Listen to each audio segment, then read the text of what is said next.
Who the hell can wait till morning? Talk now at latenightsportsradio.com. Don't shine forever, but as long as it's here, then we might as well shine together. Better now than never, business before pleasure. P. Diddy and the fam, who you know do it better. Yeah, right, no matter what, be airtight. So when you hear something, make sure welcome you into hear the right. Bob Sullivan Show here on latenightsportsradio.com. Joined here in first portion of the hour by Mark Rohde of 670 The Score in Chicago, pre- and post-game show host for the Chicago Cubs, the World Series winning Chicago Cubs. Mark Rohde. Mark, how are you doing tonight? I'm doing well, and it does not get old at all to hear that World Series champion Chicago Cubs. There's not one day that goes by that at some point in time I think to myself, wow, Cubs won the World Series. Life is pretty good. Everybody's pretty happy about that. Do you, it's no coincidence that you start doing pre- and post-game show. The team gets good, and then they win the World Series. I mean, how much credit does Mark Rohde deserve for this World Series title? Well, first of all, Bob, thank you for acknowledging that. I feel like not enough people come right out and just say that. Like, I usually have to impose that thought on people and say, look, the correlation is right there for you if you would like. And I got the Cubs as far as I could get them last year, and I realized that I failed against the New York Mets in the National League Championship Series. But in the offseason, as you remember, and I think it was on your show, I said, the Cubs, because of me, I will guide them, I will will them, I will hold them collectively, figuratively, in 2016 and lead them to the World Series. So I want to thank you for acknowledging that and saving me, having to bring that up at some point in time during this conversation. Well, I appreciate what you did for the organization too. I don't think, the broadcasters don't get enough credit for, maybe having an insulting tone in a question or something to motivate somebody during a slump, or maybe an innuendo that doesn't quite, rub somebody the wrong way, that maybe borders on you getting in a little trouble with your bosses, but it motivates those players. There was a couple stretches here during the regular season where Cubs fans started to get a little worried. Were there any questions that you asked personally that may have triggered, this team getting back into gear?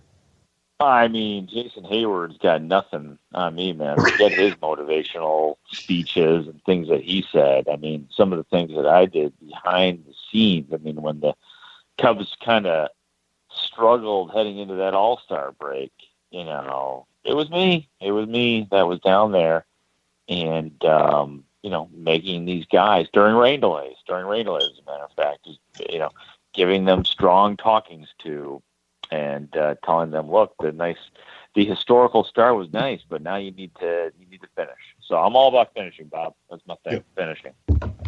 That is important. Did you – now, I know that World Series rings, like I think – I can't remember. It was Pawn Stars or one of those TV shows. There was somebody that brought in a World Series ring from some position in the organization that I had never heard of, and was trying. It wasn't the actual person; it was somebody that they had sold it to. Is Mark Rohde on the list of people that's going to get a World Series ring, or do broadcasters get rings? How does that work? Can you request one or buy one? Yeah, you know what? Honestly, I do not know. I do not know if I get a ring. I think that a lot of times the broadcasters do. I will say this, that neither Pat nor me nor Ron Coomer none of us is employed by the Chicago Cubs. Fair enough. So that could take us off the list in terms of, looking at it as, are we entitled to get them? Because I would imagine that with Cubs employees, it would be different. So I think it's organization to organization, just how liberal an organization of any sport wants to be with how far they spread the World Series rings. I would love to have one, but I'm not expecting to have. I would say 50-50. I'd be really surprised if somebody like Pat Hughes didn't get one, just because he's been doing it for so long and he's a freaking play-by-play guy and he's a freaking Hall of Fame candidate. So I'd be really surprised if Pat wasn't to get, was not to get one. I would even imagine Ron Coomer. We'll see if it trickles down to old me. I would be much appreciative of receiving one, but at the same time, I would not be like dismayed or shocked or angry if I was to not get one.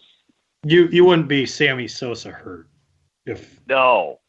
Okay. No, I would return happily next year without a ring on my finger. What do you now make? If Pat and Ron do get them though, and they're flashing that bling in my face throughout the year, that might be a problem. Now that I think about it, especially Coomer.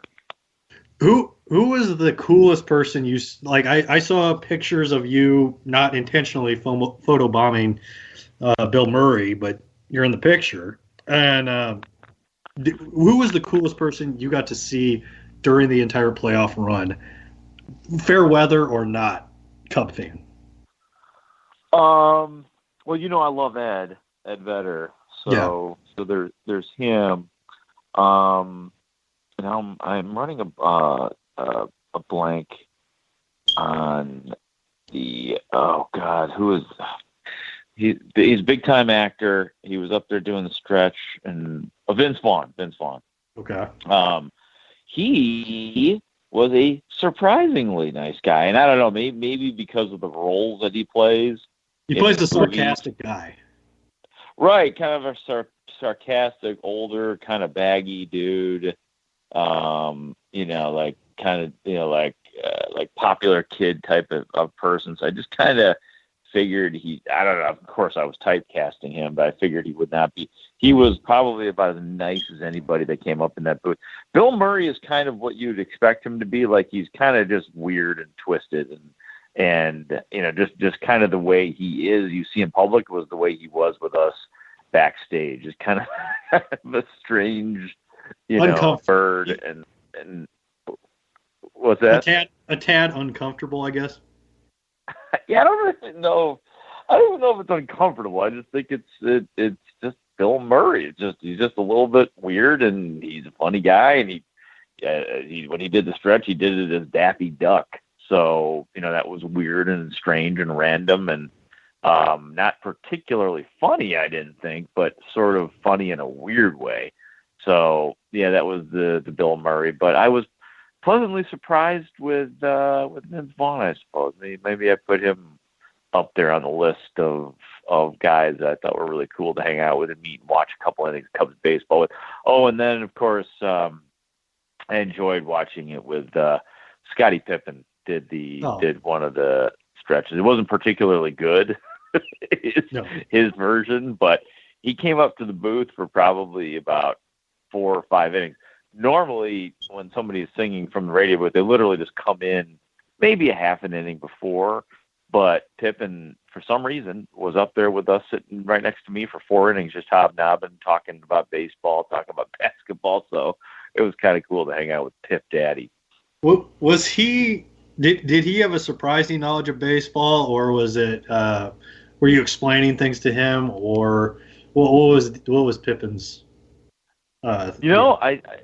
Pippen seemed to be a pretty good baseball fan. He really wasn't asking me a lot of questions. I thought that I had a little conversation with him. So we're sitting there watching the game, and it was the Cubs Dodgers game. It was the National Championship Series, and it was at Wrigley Field. And Pippen is kind of, standing/sitting right next to me in our little radio booth there. And we're looking on the TV monitor, and on the TV monitor pops up Magic Johnson, who, of course, is a part owner of the LA Dodgers. And Pippen, of course, being the NBA guy he is, and points out is that his fellow Hall of Famer was theirs. And, Pippen looks at me and goes, "Oh, look, there's Magic." And then I totally went Chris Farley show on him. I was like, Scotty, I was like, do you remember back in 1991 when Phil Jackson put you on him to play defense? And Pippen just looked at me and he was like, Yes, I do. It was awesome. So it's like you played along with my little Chris Farley game. So we talked basketball, and then I think I said something dumb like, I said maybe the Cubs can win 6 titles just like you guys did. And he just looked at me and he's like, let's just worry about 1 for now. I'm like, yep, you're right. So he was actually more measured than I was when it came to any of this stuff. He was cool, calm, and collected. Pippen was. Has there ever, you don't have to name names, but has there been a time where somebody has come into the broadcast booth and sat down and started talking to you, celebrity or somebody singing that, not the national, the 7th inning stretch, and you just want the conversation to end, them to sing and get the hell out of there because they're really distracting you at that point? Has there been any celebrities that way? Not for me personally. I think that there's been some times when when maybe Pat and Ron have grown tired of somebody that's been in the booth, just because sometimes they have them on live and it'll be a particularly, one of 2 things can happen that can make it really tough for the people doing the interview, conducting the interview. And again, it's Pat and Ron doing the live stuff. Number 1 is if it's a particularly long inning with lots of pitching changes and commercial breaks, and then so you're doing this really long interview, and unless it's somebody like super interesting or like a great Cubs fan, great entertainer, like Eddie Vedder. And I'm just throwing his name out there, but that's a good example because that guy could just kick back and actually, play along with what's going on in the field. But if you get somebody else who's not as knowledgeable about Chicago or not as knowledgeable about the actual baseball that's being played, it can get really tough on the broadcasters. That's one thing. And then the other part is if it's an intense inning with lots of real action going on in a close game, and then you've got a guest in there. So I think that would be a better question for those 2 guys, Pat Hughes and Ron Coomer, is if they've ever had somebody that bugged them. I generally really enjoy the people that come in there. You're and if they happen to hang out with us for an inning, it's cool. You're kind of prepping them for what's to come. I get. There's not any pressure on you because you're not on air, so you can kind of have more laid back conversation. They might be able to be their real selves, and then some of these celebrities. It's surprising when they freeze up in front of a camera when it's an interview versus acting on stage or something. Well, it's kind of funny because a lot of these celebrities that do the stretch, like they're like little kids like this. Like you said, they've done major motion pictures. Some of them, are leads in television shows. Some have done stage theater, and they say that, when they look out at the 40,000 people at Wrigley Field, it can be the most intimidating and most exhilarating thing that they've ever done in their career. I think it was Bob Odenkirk of the fame of Breaking Bad and Better Call Saul, who said it was like the coolest thing he's ever done, and he was just like a little kid. He was loving on us more than we were. It's like this genuine mutual admiration going on between celebrity and broadcasters. It's like I love you, man. No, I love you guys. No, we love you. No, we love you. So it's like this back and forth thing a lot of times between the celebrities, like Jeff Garland. There's another example. That guy, I mean, he's just crazy, and he's not even drunk. He's just like so hyper and such a big Cubs fan and such a big fan of Pat Hughes and Len Casper for that matter. It's like me, an uncomfortable love of Pat Hughes. Yeah, kind of, but I think Garland even takes it to another level. I got to be honest with you. He loves it like a little kid. Well, I've ruined interviews with you with my infatuation of questions with about Pat Hughes. So, yeah. Well, at least in the past, we had that no good quitter friend of yours, Johnny, to help sort of to help pacify the situation or to have there be another adult in the room at least. That is true. Yeah. Well, and then I at least had I believe I sent you a message to apologize for derailing the conversation. So it was, which I think I said then, and I'll say again now, completely unnecessary. It's all good. But I think we talked. I remember that because we talked like after like you had a 15. It was like a stretch of where you had a couple road trips, didn't have a day off or a good. It was your first day off in like 15 days, and all I could ask the Cubs were playing well, and all I could ask about was how cool is it to work with Pat Hughes. And right, yeah, right. I might have been sick of Pat. I might have been sick of Pat Hughes that day. Who knows? That's fair. Couple more things. Looking at the 27 days since the World Series. Well, I mean, what's it like not only receiving tweets from Cubs fans, but also Cardinals fans that, one, have only seen, 3 World Series in their lifetime, and now they actually feel threatened by the Cubs? Or, are you getting, what are the tweets like since the World Series win? Well, it's obviously, all positive. I've not heard from many Cardinals fans, but in the few, actually, I did talk to a Cardinals fan today, as a matter of fact, at an event that I did for the American Red Cross, and the interesting thing about it is that, as with anybody who is, and I'll use the terminology even though I hate it, anybody who is a hater of the Chicago Cubs, there's always, they've always been able to lean on that whole loser thing, which was legitimate. The Cubs now have put that out. That is over. Like the part where all Cubs fans lost the argument, whether to be to a White Sox fan or a Cardinals fan, was the ring factor with the Cardinals, with the White Sox, with whatever team, because most teams have won a World Series in the last century. So, that part is over, and you no longer have to lose that debate. And obviously, like if you want to just like stick with the Cardinals, they have a ton more World Series titles than the Cubs in the recent era. So they are still, more armed in that regard. But, if you talk to any smart baseball fan and smart Cardinals fans, and believe it or not, there are smart Cardinals fans out there, they understand that the Cubs are super talented and the Cubs are in position to potentially be a real contender for the next, 5 or 6 years or whatever the case may be. So, the Cubs have put baseball on alert, and I think they did that last year, and now more than ever with having won the World Series. And, I think that most, baseball fans within the division that are not with the Cubs or rooting for the Cubs can look at the Cubs and say, yeah, that's the team to beat, period. Do you, looking at the Cardinals,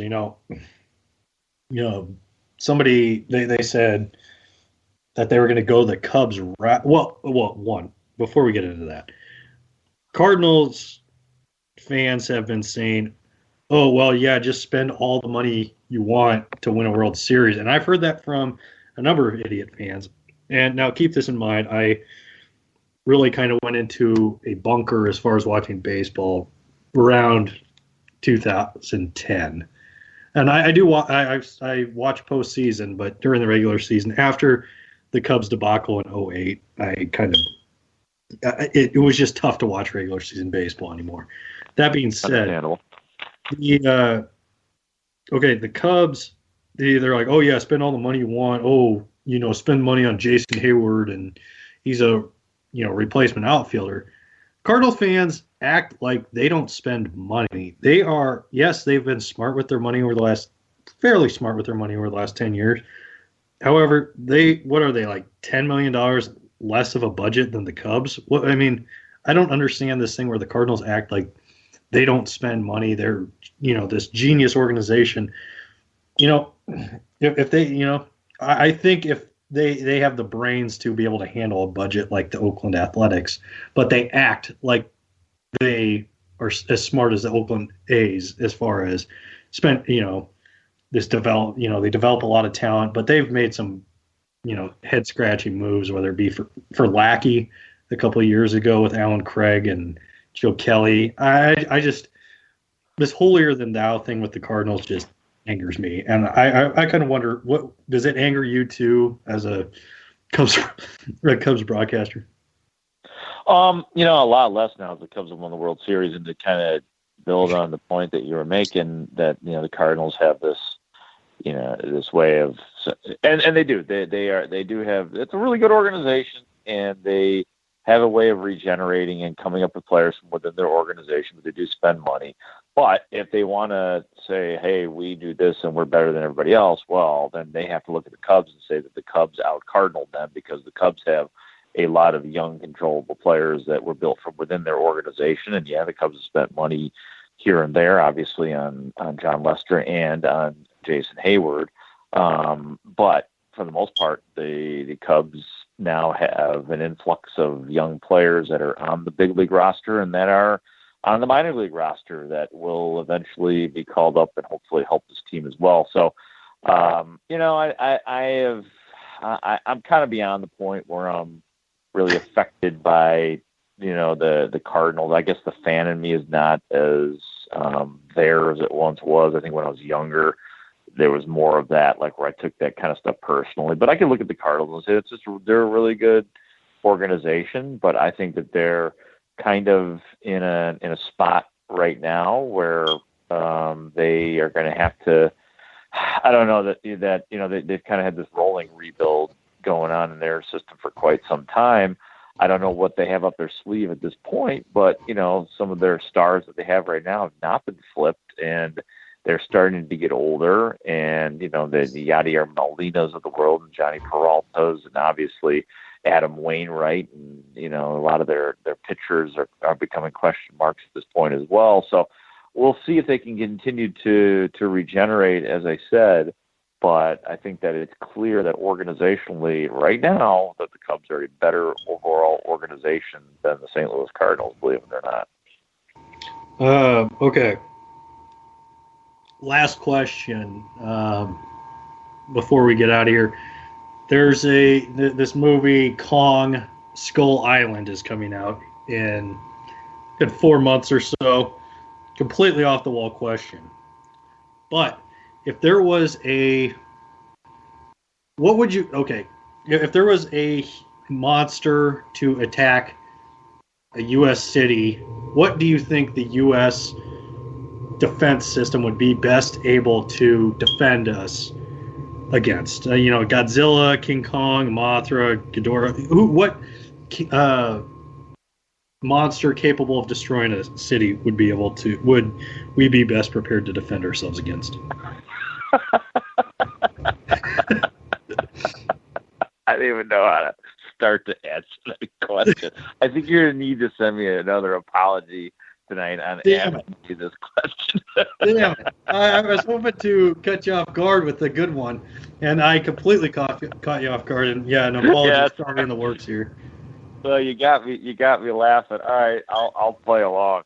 I think that that this country would be best at defending itself against a Tyrannosaurus Rex, because the blueprint exists from Jurassic Park, where they failed, but I think that we've learned enough from those movies and from Wikipedia that we could, get some of those flasher lights up. They don't have great vision, those Tyrannosaurus Rex, and I think that we'd be best equipped against that monster. So I hope that was a fulfilling answer for you for that wonderful question.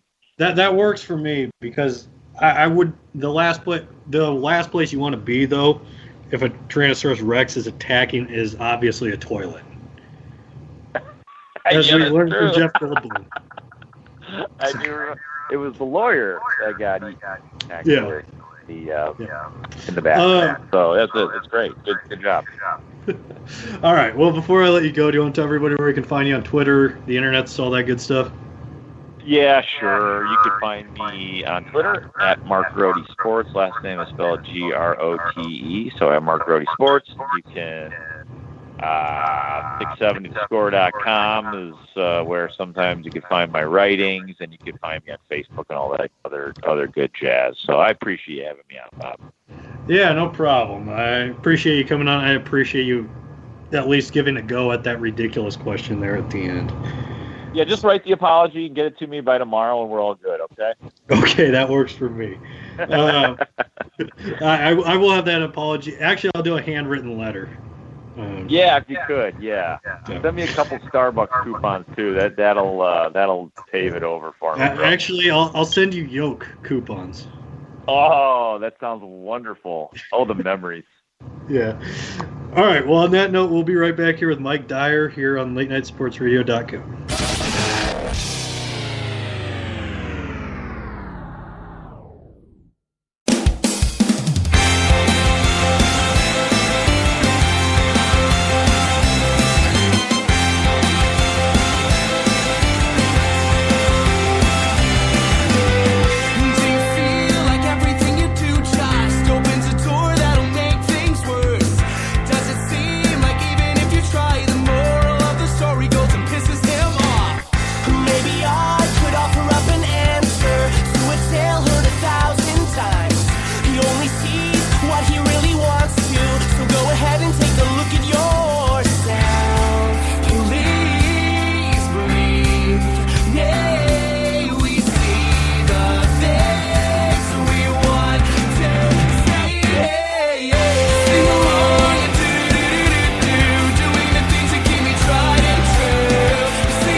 Would do.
Who the hell can wait till morning?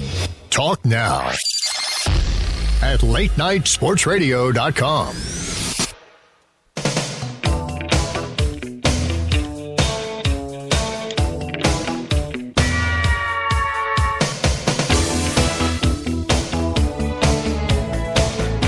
Welcome back to the Bob Sullivan Show here on latenightsportsradio.com. Joined here in second portion of the only hour of the show, by Mike Dyer of MikeDyerSports.com. Mike, how you doing tonight? Good, Bob. How you doing? Yeah, I'm doing well. It's been a while since we've talked. Been a while since we've talked Celtics, really anything. I mean, we still have our interactions on Twitter, but I feel a little naked without talking to you so long. I know. We haven't talked this basketball season for sure. It's been at least, maybe 6 months. Yeah, I feel like at least this season, I feel like we would have done too much complaining to this point, which I feel like we have a lot of complaining still to do about this NBA season thus far. Yeah, well, I think the NBA is like ready to have one of its best seasons of all time, honestly. You think this one does? I really do. Yeah, I do. I think you're going to have two guys. Russell Westbrook's he's going to average a triple-double. James Harden's going to average have one of the most obscene stat lines we've ever seen. LeBron's still at the top of his game. The Warriors are going to win 70+. They might make a run at 73 again. The Spurs are still incredible. Then you have another layer of teams that are good enough to keep their fans really, really interested. The Celtics, the Bulls, the Rockets and the Thunder, the Hornets. There's the Jazz. There's a lot of good teams, even though those teams aren't championship contenders. And then even a lot of the bad teams have awesome players. You have Embiid. You have Anthony Davis. You have DeMarcus Cousins. All these guys play on bad teams, but they're such incredible players.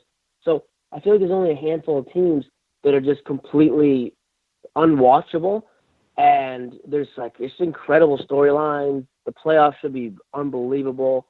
Yeah, I think the NBA is just going to have an insane season. I like what the season.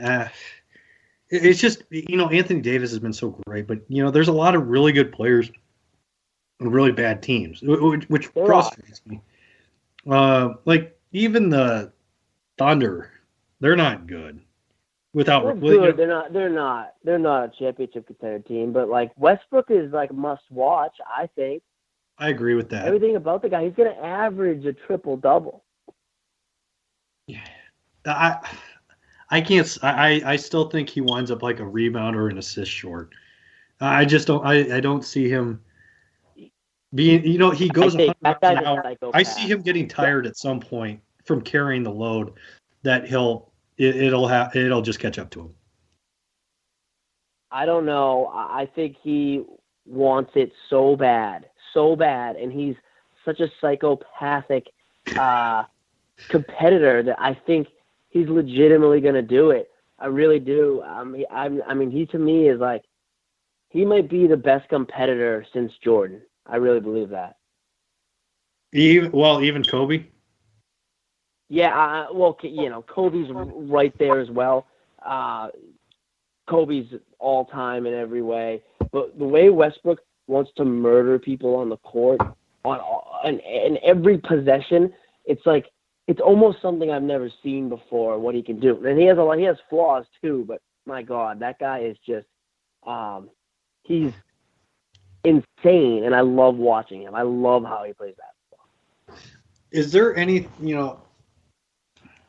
looking at the Celtics, I know you mentioned how they're struggling against the elite of the elite teams, but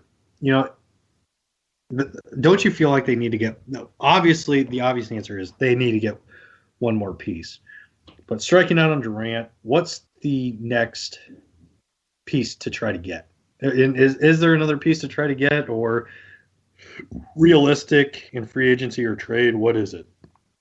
Yeah, I think Gordon Hayward, there's a really good shot he ends up in Boston. But I feel like that's another Al Horford where it's that's a really good piece, but it's just not enough. Well, I understand what your point is, but you can't just press a button and have all your players at the same time. Like it'd be great if it's something they did it. They somehow did do it in 2007 with with Ray Allen and KG. But if you can sign Gordon Hayward without giving up any of your assets, you could have Gordon Hayward in the number one pick, the Nets, or you could, I think, try to get Gordon Hayward and then trade the number one pick and Marcus Smart and Jay Crowder for DeMarcus Cousins, and then you bring in DeMarcus Cousins and Gordon Hayward. I think DeMarcus Cousins is the trade option. Gordon Hayward's the most likely free agent option, and you're going to have a top 5 pick coming down your way. Now, if you're going to get Cousins, you're going to trade that pick, but you're either going to trade a handful of assets for Cousins, you're going to sign Hayward, or you're going to do both. And if you do both, and you have Isaiah Thomas and Avery Bradley and Al Horford and Gordon Hayward and DeMarcus Cousins, that is a potentially, with a pretty good bench too, that team can do some ridiculous damage. Are you, this rumor of Cousins wanting to team up with Bledsoe and Wall, one, who's going to want to go play in Sacramento, which Cousins claims that's what he wants, and two, there's no, is there any way that works? No, that sounds like a disaster. Those type of I don't know. I think that the Kings need to look around, realize by the end of this year it's not going to work with Cousins, and get a bunch for him. I think that's where we're headed. I thought that for a while. So this whole, I'm sure, yeah, Cousins and Wall want to play together, but that doesn't, their games to me don't fit together, at all. I don't really know who fits with John Wall. To this point, we haven't seen anyone fit naturally with him, but I don't think that those two players necessarily go together in a way that, even as talented as they are, would produce a championship caliber roster. And I don't think that you're going to see them even have a chance, because I think Cousins is going to get dealt this summer. Is there anybody, Anthony Davis, I fell into I made a stupid comment on Twitter, which I try not to usually do. And somebody was saying Anthony Davis, Cousins, and Wall, all these superstars playing on bad teams. And I was like, superstars? Are you, really, those three? And I feel like Davis, I'm not saying he is Kevin Love, but I think obviously with the way they've started and the way he started, he is a superstar, but he needs to be he needs to be a second option. No, I disagree with You disagree that he needs to be the second option? I think Anthony Davis is the number one option. I think they built a crap roster around him. He took that crap roster to the playoffs one year. His only issue is he gets hurt, right? So if he gets hurt, he can't help the team, and that's a viable criticism of his value, because he has gotten hurt a lot in his career. That's a valid criticism of all the good, the would-be good players like a Tyreek Evans or a Drew Holiday. But Tyreek Evans doesn't have who has the impact of Anthony Davis game in, game out? 32 points, 11 rebounds, 3 blocks. He changes their defense. I know they got to a horrible start, but I think they killed the Lakers tonight to put them. They're going to, I think, still be floating around those bottom playoff spots in the West. Those teams aren't very good. Right now, the Pelicans are 2 games out of the 8th seed. I think they'll battle to be in that running. The Kings, the Nuggets, the Lakers, the Blazers haven't looked good. There's not a lot of good teams at the very bottom of the West. So I think the Pelicans will hang in it this year, just like they did 2 years ago when they made the playoffs and lost to the Warriors. And I think that if there was any kind of legitimate roster around Anthony Davis, he'd be more than an 8th seed. If you gave him, we've seen it, and very few players. You're not going to go in the Western Conference by yourself and go win 60 games. It can't happen. The conference is too good at the top. So Chris Paul, back when he was on the Hornets, I know he had 1 year he got to the second round, but he used to struggle to make the playoffs or get out of the first round too. Even though he's obviously a great player, it's like you can't just be in the West by yourself. We saw Kobe by himself, couldn't do shit unless he had Shaq or he had Powell.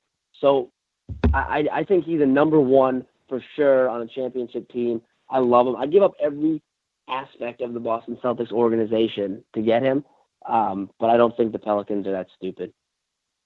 But you would also probably wind up with Lance Stevenson, an injured Lance Stevenson as your... Lance Stevenson, Jrue Holiday's played like 10 games in the last 5 years. You get Omar Asik. And again, I still think that team might make the playoffs because Anthony Davis is that good and the bottom of the West stinks. But the roster they put around him the last 3-4 years has just been, they've done such a bad job. It reminds me actually of how the Colts have built around Andrew Luck. Yeah.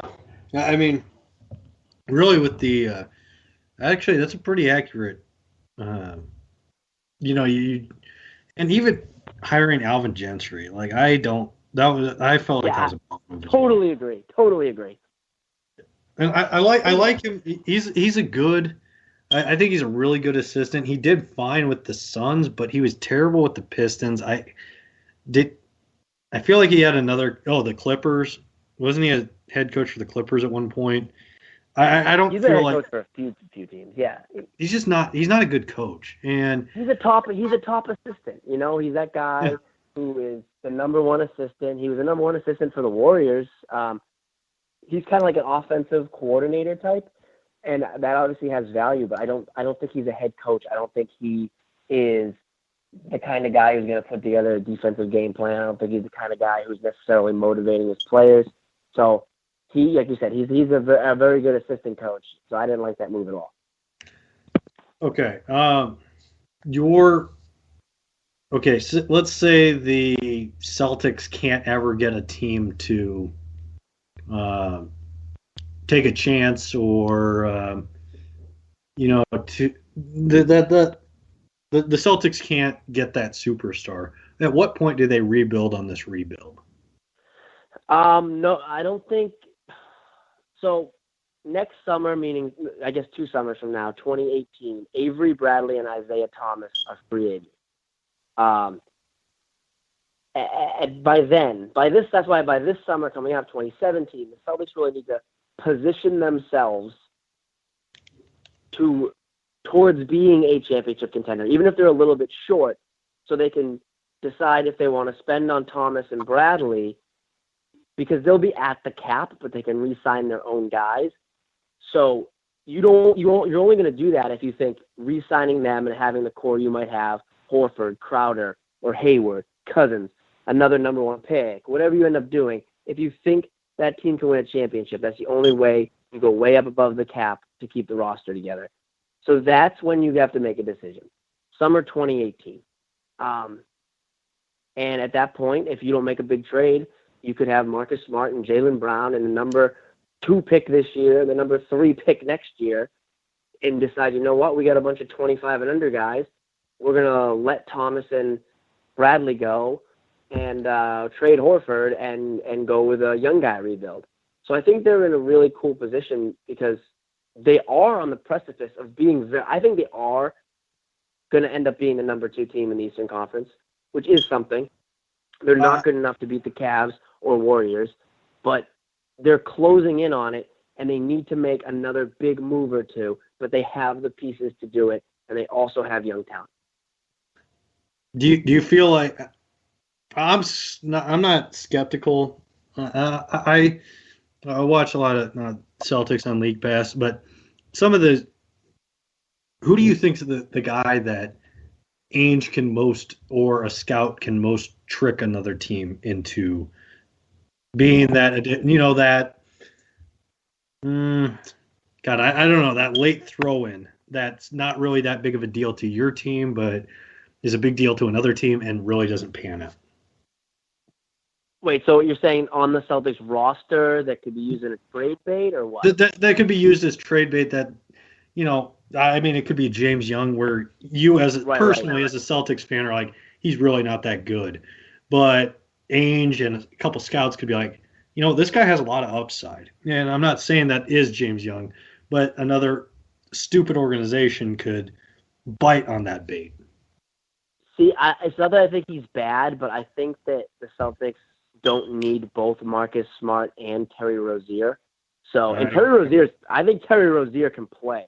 I think he's like fairly legitimate, but I think he has more value in a trade than with the Celtics because right now he's playing 17 minutes a night, and I think I think Ainge could hopefully showcase him in a way and say, hey, look what he's doing in 17 minutes a night. Plays his ass off, plays great defense. He's shooting over 40% from three.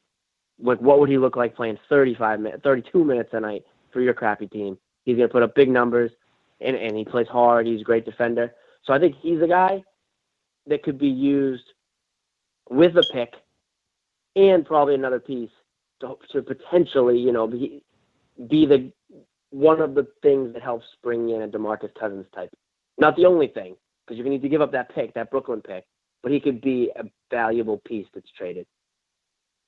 With the, looking around the Eastern Conference, who is the biggest dumpster fire that needs to just completely sell out?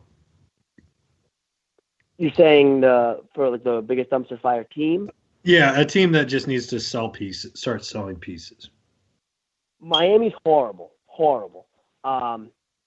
But I'd say a team that looks like their mini window already closed is Washington. And that's a team that really put a lot. Miami's kind of halfway in a rebuild, but Washington's supposed to be pretty good. 2 years ago, that was the backcourt of the future in the Eastern Conference. Right. And they gave big money to Gortat and Nene and Markieff Morris as bigs, and they have these superstar guards, and they had a number 3 pick in Otto Porter, who actually has taken big steps forward. But they have this talent, and it's clearly, to me, it doesn't fit together.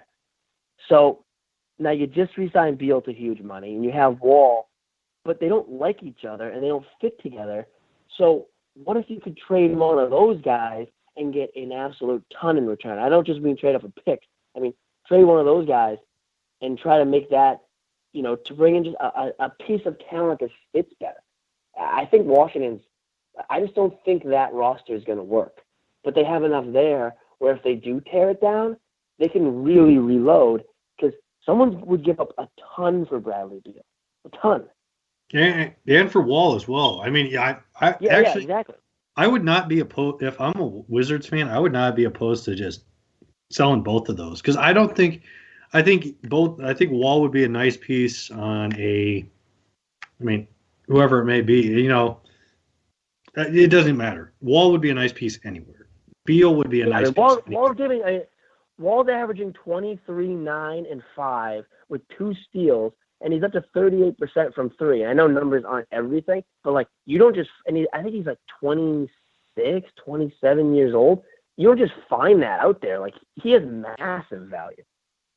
What do you do you think it was Beal's contract that caused the rift between those two? I think the rift's been there a few years because I think they both view themselves as alpha dogs, and I think the contract absolutely added to it, 100%. Because Wall's made comments about people's contracts before on other teams. I'm trying to think of who he ripped into. Maybe it was the Mike Conley deal. I'd have to look it up. But Wall's very self-conscious about money.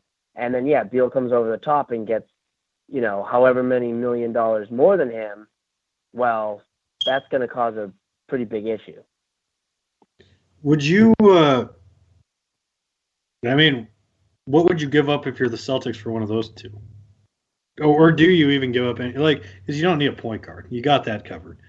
What would you give up? Well, honestly, with the Celtics backcourt right now, if you look at Avery Bradley is really, really good. Really good.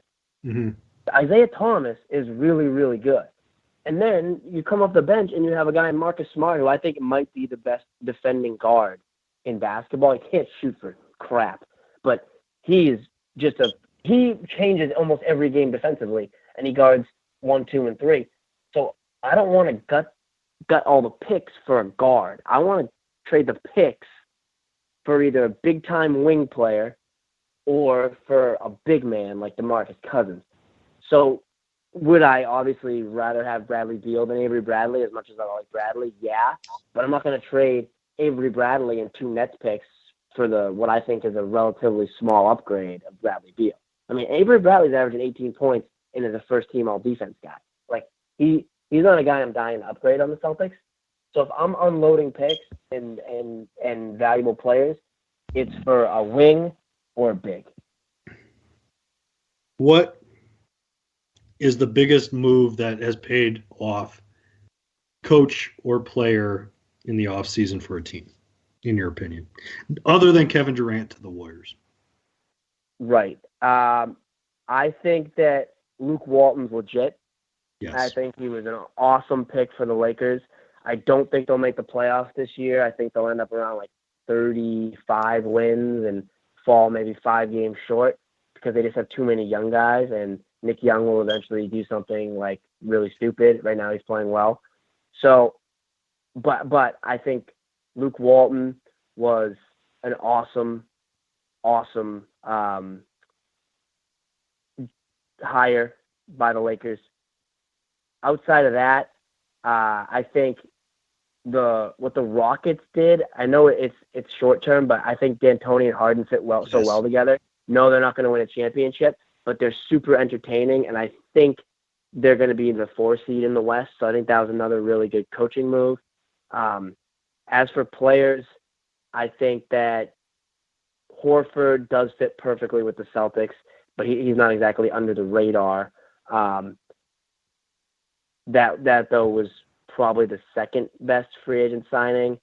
Outside of that, I mean, I'm trying to kind of rack my brain. I was thinking when I asked that question, I was thinking D'Antoni, Harden, or well, D'Antoni being the move that is going to pay dividends. Right. Harden having the 30 and 15 games, those are just ridiculous. And the fact that D'Antoni's last 2 coaching stops, okay, well, factor in Phoenix. No one really knew what to expect from him, but he got the prototypical D'Antoni guy in Steve Nash.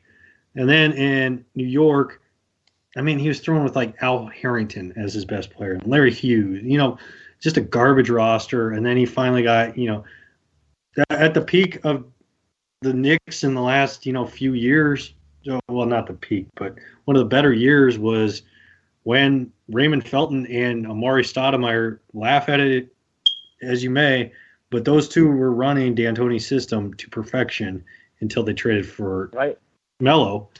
And I know Raymond Felton isn't the D'Antoni guy, but he was working well in his system. In LA, he had a beaten down, that just wasn't going to work with Dwight and a bitter Kobe and Powell. I mean, that just wasn't going to work. Here in Houston, you got James Harden, doesn't play a lot of defense. You got Dwight Howard out of the picture, and you just got a bunch of pretty much what he wants is just a bunch of athletes, and you got that in Houston, and a good shooter in Ryan Anderson. This is going to work. And, it might not win you a championship, but Houston's going to be fun to watch, and they're going to be good for the next few years. I think this is a perfect fit. Yeah, what they're doing, too, I mean, they're shooting 37 threes a game, which is mind-boggling. They have 4 guys who shoot over 6 threes a game, and they all hit them. Harden, Gordon, Ariza, Anderson. They have a good big in Capella. That's a very legitimate team. Unfortunately, not legitimate enough in the West to get over the Warriors. But as legit as it comes in terms of a second-tier team, and D'Antoni really was a perfect fit, and he's going to allow Harden to put up ridiculous MVP numbers. I will never, D'Antoni, people want to give, he doesn't play defense, which they don't play a lot of defense, but I think I want to give D'Antoni, D'Antoni was close with that Suns team. They were a Robert Horry cheap shot away Granted, they were still down in that series, but they were making noise at that point, and Robert were a cheap shot away from almost knocking off the Spurs. They gave, I think a D'Antoni coach team, the Rockets are maybe one or two pieces away, but it doesn't matter who they're going up against. I feel like they can make some noise, and they're never going to be a guaranteed championship winner or any NBA Finals team, but I think they could potentially make some noise and be a surprise finals, participant or Western Conference champion at some point.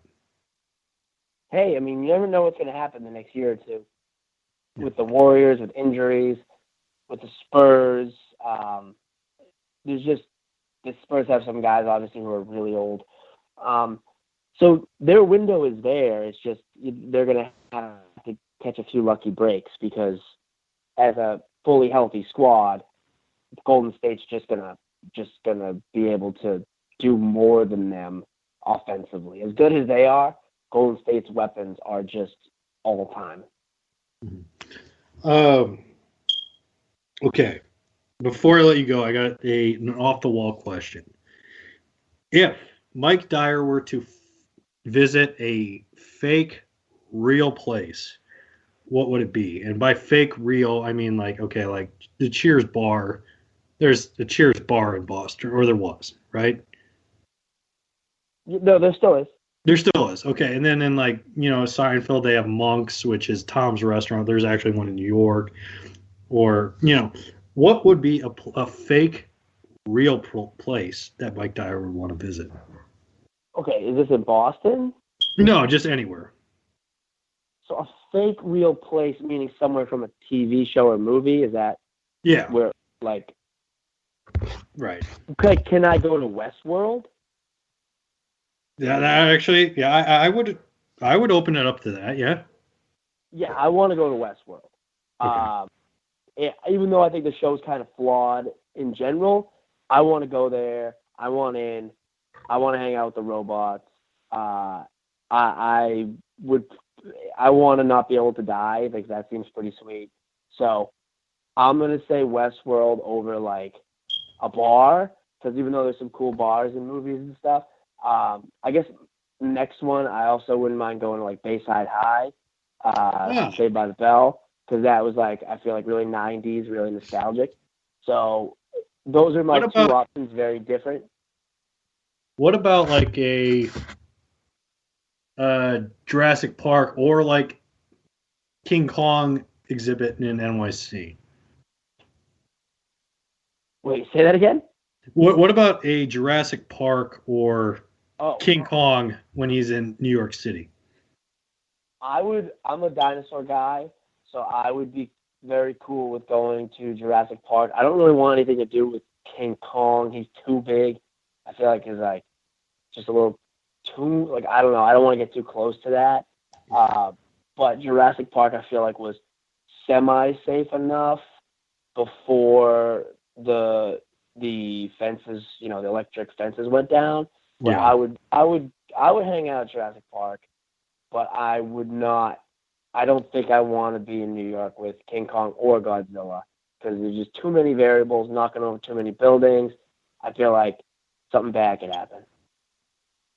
All right, Mike, before I let you go, do you want to tell everybody where we can find you on Twitter, the internets, all that good stuff? Mike_Dyer13 on Twitter. Normally just, tweeting stupid things about sports or about, Donald Trump. So that's basically those are the two main things I tweet about. Those are two great topics, by the way. I mean, what else is there? I mean, the Trump thing is, people were getting mad at me for calling it a Cinderella story, but it really was. How is that not a Cinderella story? That guy should have been out of it when he said that McCain was a weak soldier, basically. Yeah, basically. It was he should have been out of it from that point on. And he made it. He's like the 16 seed that we just I mean, we wanted to believe it. Well, nobody wanted to believe in it, but it was the 16 seed that got all the way to the championship, and you're just like, how does this even happen? Shouldn't have even beaten the 1 seed. Dude, what he did was extremely impressive in terms of him finding the only way he could become president and capitalizing on it. I've never seen anything like it. The country's never seen anything like it. I don't think you could pick a worse president than him, but that makes it even more unbelievable that he's a 70-year-old reality star that was able to just completely make a bunch of stuff up and win the presidency. It's truly one of the most incredible things in the history of politics, in the history of the country. The world. Not in a good way, but it is incredible that it happened, and I tip my cap to him in a way saying, I don't know how the hell you just did this, but you did. Well, and in the house I live, me and my roommate were drinking during the election, and it's like, oh, okay, he just won this state. Oh, he just won that state. Okay, well, Hillary's leading in these 3 states. And it's like, okay, well, if Trump wins this and that, he's got a shot. And it's like, holy crap, Donald Trump's going to be the next president of the United States. What the hell is going to happen here? And I had almost, for months I'd been talking about, Keith can testify to this, that on the box seats that's coming up next, I had talked about betting Trump from months ago to win president, and I just kept talking myself out of it. I never laid money down on it.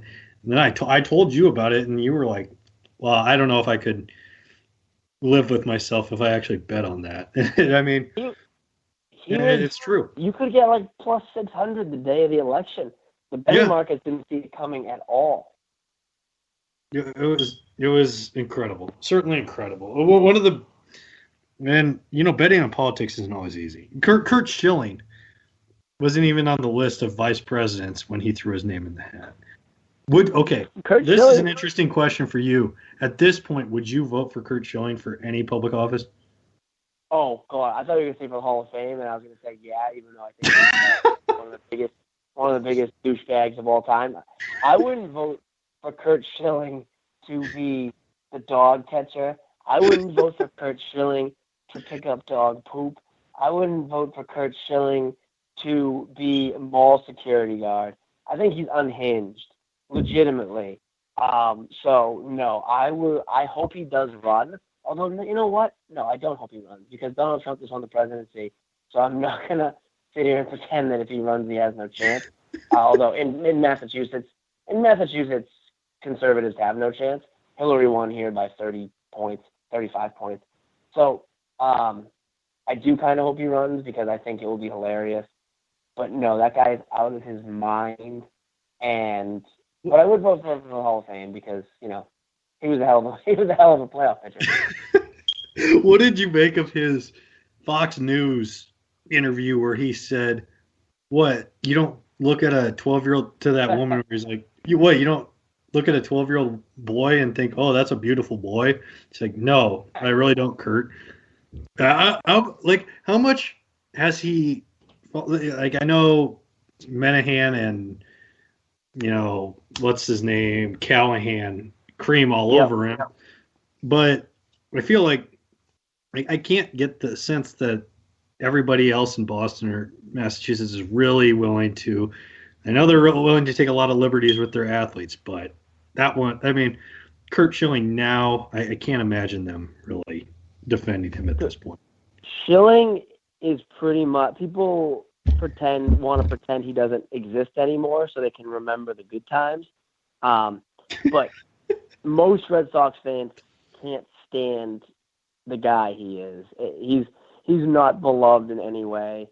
Mm-hmm. Obviously there's going to be legitimate, extremely conservative Republicans that probably think what he's saying is awesome, but that's a very small group in Massachusetts. Very small. Yeah. All right. Well, Mike, I appreciate you coming on. Always a pleasure talking to you, and we'll have to do this again soon. This is always fun. I mean, we definitely go down avenues we never thought we'd go down. Yeah, it always, the conversation is very free flowing. It's always a good time, Bob.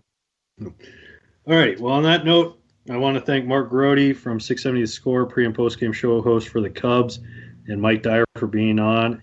We'll see you next week here on the Bob Sullivan Show here on LateNightSportsRadio.com.